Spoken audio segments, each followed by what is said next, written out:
সময় কত তাড়াতাড়ি যায়, তাই না বলুন? গত বছর যখন মেলোডি আমার পেটে ছিল, তখন শুধুমাত্র এই প্যান্ডেলটাতেই ঠাকুর দেখতে গেছিলাম।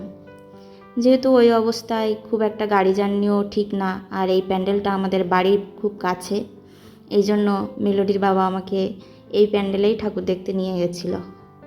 ঠিক একটা বছর ঘুরে আজ এই প্যান্ডেলে মেলোডিকে নিয়ে ঠাকুর দেখতে গেছি। আগের বছরে গেছিলাম আমরা 2 জন, আর এই বছরে আমরা 3 জন। আর প্যান্ডেলে যখন ঠাকুর দেখতে যাই, তখন আগের বছরের কথা মনে পড়ছিল, আর খুব ভালো লাগছিল যে একটা বছর ঘুরতে না ঘুরতেই আমরা 3 জন হয়ে গেছি, আর মেলোডি আমাদের কাছে। আগের বছর যদি জানতে পারতাম যে মেলোডির আমাদের কাছে থাকবে পরের বছর এই প্যান্ডেলে যখন ঠাকুর দেখতে যাব, তখন সেই সময়টা হয়তো আরও বেশি খুশি লাগতো।